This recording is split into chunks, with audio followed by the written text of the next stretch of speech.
you for coming. You are the one man who can help me, for I know you have had much experience in matters of this sort. Come into the library and I will tell you everything. We shall dine alone this evening, as my mother and the girls are keeping to their own apartments for tonight." As soon as we were seated, he plunged at once into his story. "I must give you a sort of prelude to what has just occurred," he began. "You remember, when you were last here, how abruptly Phyllis and her mother left the Abbey?" I nodded. I remembered well. "On the morning after you had left us, I had a long letter from Phyllis," continued Allen. "In it she told me of an extraordinary request my father had made to her during that moonlight walk, nothing more nor less than an earnest wish that she would herself terminate our engagement. She spoke quite frankly, as she always does, assuring me of her unalterable love and devotion, but saying that under the circumstances it was absolutely necessary to have an explanation. Frantic with almost ungovernable rage, I sought my father in his study. I lay Phyllis's letter before him and asked him what it meant. He looked at me with the most unutterable expression of weariness and pathos. "Yes, my boy, I did it," he said. "Phyllis is quite right. I did ask of her, as earnestly as a very old man could plead, that she would bring the engagement to an end." "But why?" I asked. "Why?"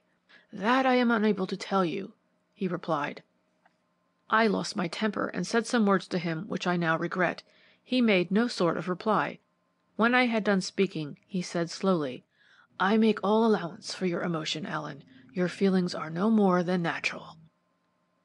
"You have done me a very sore injury," I retorted. "What can Phyllis think of this? She will never be the same again. I am going to see her to-day." He did not utter another word, and I left him. I was absent from home for about a week. It took me nearly that time to induce Phyllis to overlook my father's extraordinary request, and to let matters go on exactly as they had done before. After fixing our engagement, if possible, more firmly than ever, and also arranging the date of our wedding, I returned home. When I did so, I told my father what I had done. "As you will," he replied, and then he sank into great gloom. From that moment, although I watched him day and night, and did everything that love and tenderness could suggest, he never seemed to rally. He scarcely spoke, and remained, whenever we were together, bowed in deep and painful reverie. A week ago he took to his bed. Here Allen paused. "I now come to the events up to date," he said. "Of course, as you may suppose, I was with my father to the last. A few hours before he passed away he called me to his bedside, and to my astonishment began once more talking about my engagement. He implored me with the utmost earnestness, even now at the 11th hour, to break it off. It was not too late, he said, and added further that nothing would give him ease in dying but the knowledge that I would promise him to remain single. Of course I tried to humor him. He took my hand, looked me in the eyes with an expression which I shall never forget, and said, 'Allen, make me a solemn promise that you will never marry.' This I naturally had to refuse, and then he told me that, expecting my obstinacy, he had written me a letter which I should find in his safe, but I was not to open it till after his death. I found it this morning. Bell, it is the most extraordinary communication, and either it is entirely a figment of his imagination, for his brain powers were failing very much at the last, or else it is the most awful thing I have ever heard of. Here is the letter. Read it for yourself." I took the paper from his hand, and read the following matter in shaky, almost illegible writing. "My dear boy, when you read this I shall have passed away. For the last 6 months my life has been a living death. The horror began in the following way. You know what a deep interest I have always taken in the family history of our house. I have spent the latter years of my life in verifying every detail, and my intention was, had health been given me, to publish a great deal of it in a suitable volume. On the special night to which I am about to allude, I sat up late in my study reading the book which I saw you show to Bell a short time ago. In particular, I was much attracted by the terrible curse which the old abbot in the 14th century had bestowed upon the family. I read the awful words again and again. I knew that all the other details in the volume had been verified, but that the vault with the coffin had never yet been found. Presently I grew drowsy, and I suppose I must have fallen asleep. In my sleep I had a dream. I thought that someone came into the room and touched me on the shoulder and said, 'Come.' I looked up, and a tall figure beckoned to me. The voice and the figure belonged to my late father. In my dream I rose immediately, although I did not know why I went nor where I was going. The figure went on in front. It entered the hall. I took one of the candles from the table and the key of the chapel, unbolted the door and went out. Still the voice kept saying, "Come, come," and the figure of my father walked in front of me. I went across the quadrangle, unlocked the chapel door, and entered. A death-like silence was around me. I crossed the nave to the north aisle. The figure still went in front of me. It entered a great pew, which is said to be haunted, and walked straight up to the effigy of the old abbot who had pronounced the curse. This, as you know, is built into the opposite wall. Bending forward, the figure pressed the eyes of the old monk, and immediately a stone started out of its place, revealing a staircase behind. I was about to hurry forward, when I must have knocked against something. I felt a sensation of pain and suddenly awoke. What was my amazement to find that I had acted on my dream, had crossed the quadrangle and was in the chapel. In fact, was standing in the old pew. Of course, there was no figure of any sort visible, but the moonlight shed a cold radiance over all the place. I felt very much startled and impressed, but was just about to return to the house in some wonder at the curious vision which I had experienced, when raising my startled eyes, I saw that part of it, at least, was real. The old monk seemed to grin at me from his marble effigy, and beside him was a blank open space. I hurried to it, and saw a narrow flight of stairs.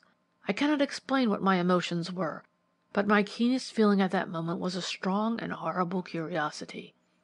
Holding the candle in my hand, I went down the steps. They terminated at the beginning of a long passage. This I quickly traversed, and at last found myself beside an iron door. It was not locked, but hasped, and was very hard to open. In fact, it required nearly all my strength. At last I pulled it open towards me, and there, in a small cell, lay the coffin, as the words of the curse said. I gazed at it in horror. I did not dare to enter. It was a wedge-shaped coffin studded with great nails. But as I looked, my blood froze within me, for slowly, very slowly, as if pushed by some unseen hand, the great heavy door began to close, quicker and quicker, until with a crash that echoed and re-echoed through the empty vault, it shut. Terror-stricken, I rushed from the vault and reached my room once more. Now I know that this great curse is true, that my father's spirit is there to guard the door and close it, for I saw it with my own eyes, and while you read this, know that I am there. I charge you, therefore, not to marry. Bring no child into the world to perpetuate this terrible curse. Let the family die out if you have the courage.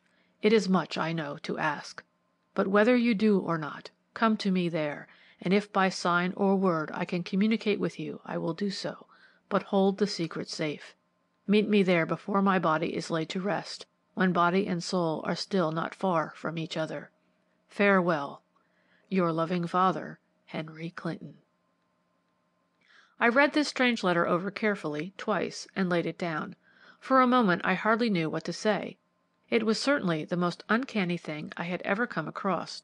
"What do you think of it?" asked Allen at last. "Well, of course there are only two possible solutions," I answered.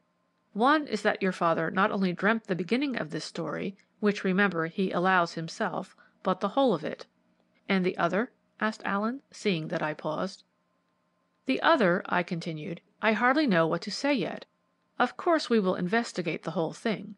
That is our only chance of arriving at a solution. It is absurd to let matters rest as they are. We had better try tonight." Clinton winced and hesitated. "Something must be done, of course," he answered. "But the worst of it is, Phyllis and her mother are coming here early tomorrow, in time for the funeral, and I cannot meet her. No, I cannot, poor girl, while I feel as I do." "We will go to the vault tonight," I said. Clinton rose from his chair and looked at me. "I don't like this thing at all, Belle," he continued. "I am not by nature in any sense of the word a superstitious man, but I tell you frankly, nothing would induce me to go alone into that chapel tonight. If you will come with me, that, of course, alters matters. I know the pew my father refers to well. It is beneath the window of St. Sebastian." Soon afterwards I went to my room and dressed, and Allen and I dined tête-à-tête in the great dining room. The old butler waited on us with funereal solemnity, and I did all I could to lure Clinton's thoughts into a more cheerful and healthier channel.